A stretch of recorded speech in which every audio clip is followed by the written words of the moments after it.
संतोषी माता की जय।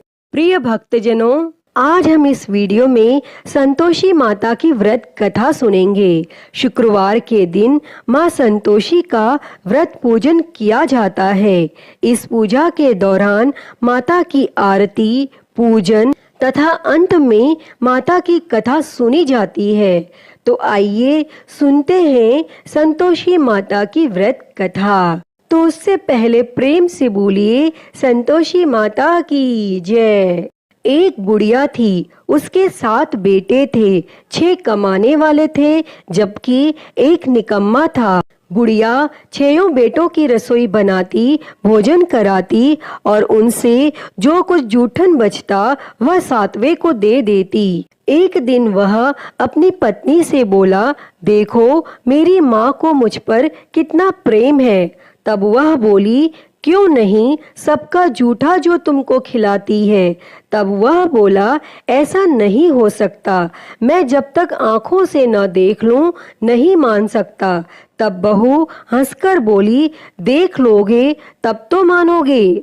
और फिर कुछ दिनों बाद एक त्योहार आया। घर में 7 प्रकार के भोजन और चूरमे के लड्डू बने। तब वह जांचने को सिर दुखने का बहाना कर पतला वस्त्र सिर पर ओढ़े रसोई घर में सो गया। वह कपड़े में से सब देखता रहा। 6 भाई भोजन करने आए। उसने देखा माँ ने उनके लिए सुंदर आसन बिछा नाना प्रकार की रसोई परोसी और आग्रह करके उन्हें जिमाया, और यह सब वह देखता रहा। और जब 6 भाई भोजन करके उठे तब माँ ने उनकी जूठी थालियों में से लड्डू के टुकड़े उठाकर एक लड्डू बनाया और जूठन साफ कर बुढ़िया माँ ने उसे पुकारा, बेटा 6 भाई भोजन कर गए, अब तू ही बाकी है, उठ तू कब खाएगा। और वह कहने लगा, माँ मुझे भोजन नहीं करना, मैं अब परदेश जा रहा हूँ। माँ ने कहा, कल जाता हो तो आज चला जा।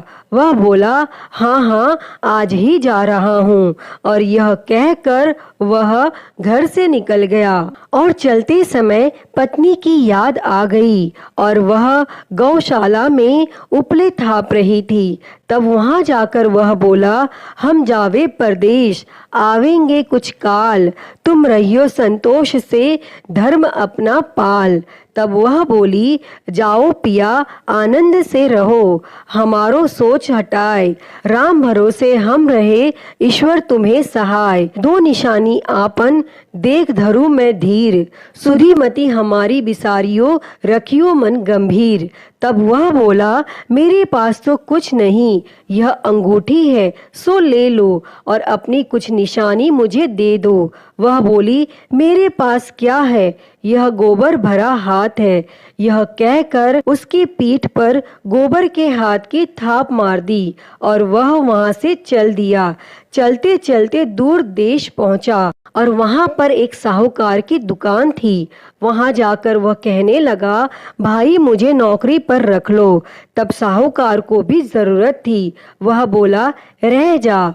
और तब उस लड़के ने पूछा, तनख्वाह क्या दोगे? साहूकार ने कहा, काम देखकर दाम मिलेंगे। तब उसे साहूकार की नौकरी मिली और वह सुबह 7 बजे से रात 10 बजे तक नौकरी करने लगा।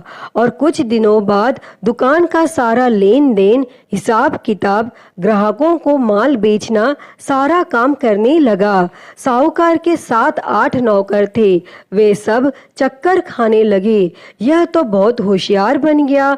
तब सेठ ने भी इसका काम देखा और 3 महीने में ही उसे आधे मुनाफे का हिस्सेदार बना लिया और कुछ वर्ष में ही वह नामी सेठ बन गया और वह मालिक सारा कारोबार उस पर छोड़कर चला गया। और इधर उसकी पत्नी को सास ससुर दुख देने लगे। सारी गृहस्थी का काम करा के उसे लकड़ी लेने जंगल में भेजते। इस बीच घर के आटे से जो भूसी निकलती उसकी रोटी बनाकर रख दी जाती और फूटे नारियल की नारेली में पानी। एक दिन वह लकड़ी लेने जा रही थी। रास्ते में बहुत सी स्त्रियां संतोषी माता का व्रत करती दिखाई दी। वह वहां खड़ी होकर कथा सुनने लगी और पूछा कि बहनों, तुम किस देवता का व्रत करती हो और उसके करने से क्या फल मिलता है?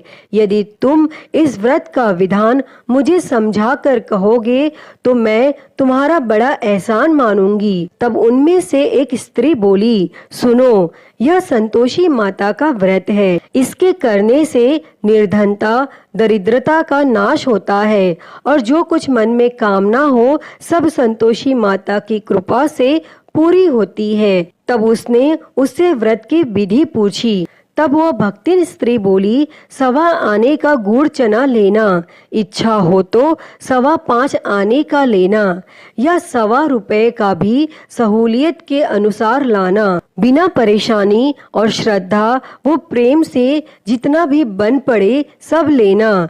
प्रत्येक शुक्रवार को निराहार रहकर कथा सुनना। इसके बीच क्रम टूटे नहीं, लगातार नियम पालन करना। सुनने वाला कोई ना मिले तो घी का दीपक जला के उसके आगे या फिर जल के पात्र को सामने रखकर कथा कहना। और जब कार्य सिद्ध ना हो तो नियम का पालन करना। कार्य सिद्ध हो जाने पर व्रत का उद्यापन करना। और 3 मास में माता फल पूरा करती हैं। यदि किसी के ग्रह खोटे भी हों तो भी माता वर्ष भर में कार्य सिद्ध करती हैं और फल सिद्ध होने पर उद्यापन करना चाहिए, बीच में नहीं। उद्यापन में 2.5 सेर आटे का खाजा तथा इसी परिणाम से खीर तथा चने का साग करना। 8 लड़कों को भोजन कराना। जहाँ तक मिले देवर, जेठ, भाई बंधु के हों, न मिले तो रिश्तेदारों और पास पड़ोसियों को बुलाना, उन्हें भोजन कराना। यथाशक्ति दक्षिणा दे माता का नियम पूरा करना और उस दिन घर में खटाई न खाना। यह सुन बुढ़िया के लड़के की बहुत चल दी और रास्ते में लकड़ी के बोझ को बेच दिया और उन पैसों से गुड़ चना ले माता के व्रत की तैयारी कर आगे चली और सामने मंदिर देखकर पूछने लगी, यह मंदिर किसका है? सब कहने लगे, संतोषी माता का मंदिर है। और यह सुनकर वह माता के मंदिर में जाकर चरणों में लौटने लगी और विनती करने लगी, माँ, मैं निपट अज्ञानी हूँ, व्रत के कुछ भी नियम नहीं जानती, मैं दुखी हूँ। हे माता, हे जगत जननी, मेरा दुख दूर कर, मैं तेरी शरण में हूँ।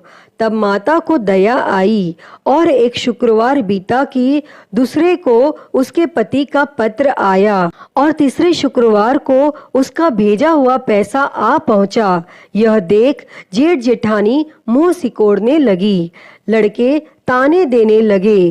काकी के पास पत्र आने लगे, रुपया आने लगा। अब तो काकी की खातिर बढ़ेगी।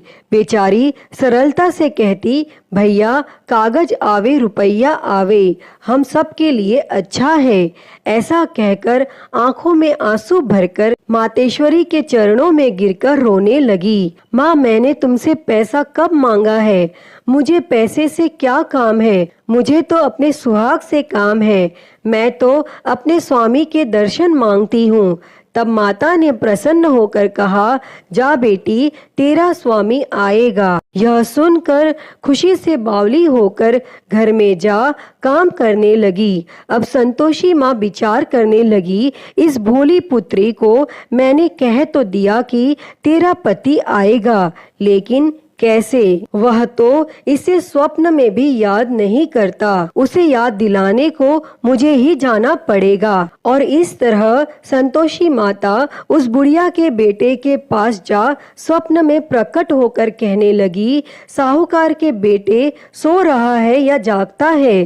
तब वह कहने लगा, माता, सोता भी नहीं जागता भी नहीं हूँ, कहो क्या आज्ञा है? माँ कहने लगी, तेरे घर बार कुछ है कि नहीं? वह बोला, मेरे पास सब कुछ है, माँ बाप है, बहू है, क्या कमी है? माँ बोली, भोले पुत्र, तेरी बहू घोर कष्ट उठा रही है। तेरे माँ बाप उसे परेशानी दे रहे हैं। वह तेरे लिए तरस रही है। तू उसकी सुध ले। तब वह बोला, हाँ माता, यह तो मालूम है, परंतु जाऊं तो कैसे? परदेश की बात है, लेन देन का कोई हिसाब नहीं, कोई जाने का रास्ता नहीं आता, कैसे चला जाऊं? तब संतोषी माँ कहने लगी, मेरी बात मान, सवेरे नहा धोकर संतोषी माता का नाम ले, घी का दीपक जला, दंडवत कर और दुकान पर जा बैठ। देखते देखते सारा लेन देन चुक जाएगा, जमा का माल बिक जाएगा, सांझ होते होते धन का भारी ढेर लग जाएगा। अब वह माता की बात मानकर अगले दिन नहा धोकर संतोषी माता को दंडवत, घी का दीपक जला, दुकान पर जा बैठा। थोड़ी देर में देने वाले रुपया लाने लगे और लेने वाले हिसाब लेने लगे। कोठे में भरे सामान के खरीदार नकद दाम दे सौदा करने लगे। शाम तक धन का भारी ढेर लग गया। मन में माता का नाम ले, चमत्कार देख प्रसन्न हो घर ले जाने के वास्ते गहना, कपड़ा, सामान खरीदने लगा और वह काम से निपट तुरंत घर को रवाना हुआ। उधर उसकी पत्नी जंगल में लकड़ी लेने जाती, लौटते वक्त माता जी के मंदिर में विश्राम करती और वह तो उसके प्रतिदिन रुकने का जो स्थान ठहरा, वह धूल उड़ती देख माता से पूछती है, हे माता, यह धूल कैसे उड़ रही है? तब माता कहती है, हे पुत्री, तेरा पति आ रहा है, अब तू ऐसा कर, लकड़ियों के 3 बोझ बना ले, एक नदी के किनारे रख, दूसरा मेरे मंदिर पर व तीसरा अपने सिर पर।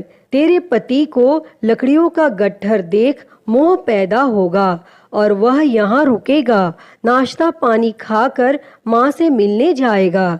तब तू लकड़ियों का बोझ उठाकर जाना और चौक में गट्ठर डालकर जोर से आवाज लगाना, लो सासू जी, लकड़ियों का गट्ठर लो, भूसी की रोटी दो, नारियल के खेपड़े में पानी दो, आज मेहमान कौन आया है। तब उसने संतोषी माता से बहुत अच्छा कहकर वह प्रसन्न मन से लकड़ियों के 3 गट्ठर बनाती है, एक नदी के किनारे पर और एक माता जी के मंदिर पर रखती है। इतने में मुसाफिर आ पहुंचा। सूखी लकड़ियां देख उसकी इच्छा उत्पन्न हुई कि हम यहीं पर विश्राम करें और भोजन बनाकर खा पीकर गांव जाएं। और इस तरह रुककर भोजन बना, विश्राम करके वह गांव को गया, सबसे प्रेम से मिला। उसी समय सिर पर लकड़ी का गट्ठर लिए वह उतावली सी आती है, लकड़ियों का भारी बोझ आंगन में डालकर जोर से 3 आवाज देती है, लो सासू जी, लकड़ियों का गट्ठर लो, भूसी की रोटी दो, आज मेहमान कौन आया है। यह सुनकर उसकी सास बाहर आकर अपने दिए हुए कष्टों को भुलाने हेतु कहती है, बहू, ऐसा क्यों कहती है? तेरा मालिक ही तो आया है, आ बैठ, मीठा भात खा, भोजन कर, कपड़े गहने पहन। उसकी आवाज सुन उसका पति बाहर आता है, अंगूठी देख व्याकुल हो जाता है। माँ से पूछता है, माँ यह कौन है? माँ बोली, बेटा यह तेरी बहू है, जब से तू गया है तब से सारे गांव में भटकती फिरती है, घर का काम काज कुछ नहीं करती, 4 पहर आकर खा जाती है। वह बोला, ठीक है माँ, मैंने इसे भी देखा और तुम्हें भी, अब दूसरे घर की ताली दो, उसमें रहूंगा। माँ बोली, ठीक है, जैसा तेरी मर्जी। तब वह दूसरे मकान की 3री मंजिल का कमरा खोल सारा सामान जमाता है। एक दिन में राजा के महल जैसा ठाट बाट बन गया। अब क्या था, वह सुख भोगने लगी। और इतने में शुक्रवार आया। उसने पति से कहा, मुझे संतोषी माता के व्रत का उद्यापन करना है। पति बोला, खुशी से कर लो। वह उद्यापन की तैयारी करने लगी। जेठानी के लड़कों को भोजन के लिए कहने लगी। उन्होंने मंजूर किया, परंतु पीछे से जेठानी ने अपने बच्चों को सिखाया, देखो भोजन के समय खटाई मांगना। जिससे उसका उद्यापन पूरा न हो। और लड़के जिमने आए, खीर खाना पेट भर खाया, परंतु बाद में खाते ही कहने लगे, हमें खटाई दो, खीर खाना हमको नहीं भाता, देखकर अरुचि होती है। वह कहने लगी, भाई खटाई किसी को नहीं दी जाएगी, यह तो संतोषी माता का प्रसाद है। तब लड़के उठ खड़े हुए, बोले, पैसा लाओ। भोली बहू कुछ जानती नहीं थी, उसने पैसे दे दिए। तब लड़के उसी समय हट करके इमली खटाई ले खाने लगे। यह देखकर बहू पर संतोषी माता ने कोप किया। राजा के दूत उसके पति को पकड़कर ले गए। जेठ जेठानी मनमाने वचन कहने लगे, लूट लूट कर धन इकट्ठा कर लाया है, अब सब मालूम पड़ जाएगा जब जेल की मार खाएगा। तब बहू से यह सहन नहीं हुआ और वह रोती हुई संतोषी माता के मंदिर गई और कहने लगी, हे माता, तुमने क्या किया? हंसाकर अब भक्तों को रुलाने लगी। तब माता बोली, बेटी तूने उद्यापन करके मेरा व्रत भंग किया है। तब वह कहने लगी, माता, मैंने कुछ अपराध नहीं किया है, मैंने तो भूल से लड़कों को पैसे दे दिए थे, मुझे क्षमा करो, मैं फिर से तुम्हारा उद्यापन करूंगी। तब संतोषी माता बोली, अब भूल मत करना। तब वह कहती है, अब भूल नहीं होगी, अब बतलाओ वे कैसे आवेंगे? माँ बोली, जा पुत्री, तेरा पति तुझे रास्ते में आता मिलेगा। वह निकली, राह में पति आता मिला। वह पूछी, कहाँ गए थे? तब पति कहने लगा, इतना धन जो कमाया है उसका कर राजा ने मांगा था और वह भरने गया था। तब वह प्रसन्न होकर बोली, भला हुआ, अब घर को चलो। कुछ दिन बाद फिर शुक्रवार आया और वह बोली, मुझे फिर संतोषी माता के व्रत का उद्यापन करना है।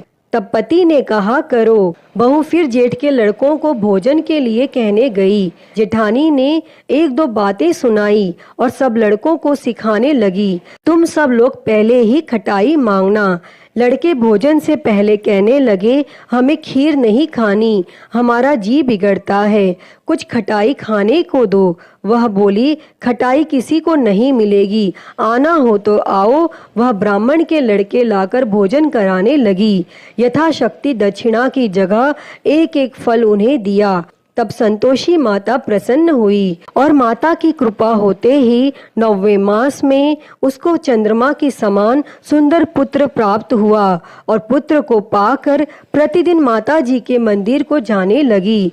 तब संतोषी माता ने सोचा, यह तो रोज आती है, आज क्यों न इसके घर चलूं। और यह विचार कर माता संतोषी ने भयानक रूप बनाया। गुड़ चने से सना मुख, ऊपर सूंड के समान होठ, उस पर मक्खियां भिन भिन कर रही थी।